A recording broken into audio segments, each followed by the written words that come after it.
ఇప్పుడు mother Teresa Bible దేవుడు యెహోవా దగ్గరికి వెళ్ళింది అనుకుందాం. బైబిల్ దేవుడు యెహోవా దగ్గరికి వెళ్తే అప్పుడు యెహోవా అంటాడు, నువ్వు నరకానికి పో అంటాడు మదర్ తెరిసాని. అప్పుడు మదర్ తెరిసా అనేది, హే ప్రభువా, ఏంటి నేనేం పాపం చేశాను?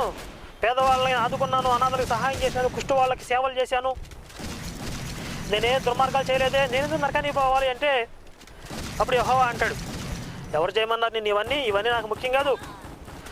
నేను 66 పుస్తకాలు నీకు ప్రామాణికం అని చెప్పాను. 66 పుస్తకాల ప్రొటెస్టెంట్ బైబిల్ నీకు ప్రామాణికం అని చెప్తే నువ్వు 73 పుస్తకాల క్యాథలిక్ బైబిల్ ఎందుకు నమ్మావు? యేసు తల్లి మేరీ ఒక సాధారణ మానవురాలు అని నేను చెప్తే మేరీని దేవతగా ఎందుకు పూజించావు? విగ్రహారాధన చేయకూడదని నేను చెప్తే నువ్వు విగ్రహాలను ఎందుకు ఆరాధించావు?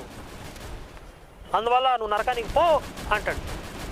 అంటే మదర్ తెరిసా రోమన్ క్యాథలిక్స్ ఏం చేస్తారంటే ఈ మన దేశంలో ఫాలో అయ్యే 66 పుస్తకాలను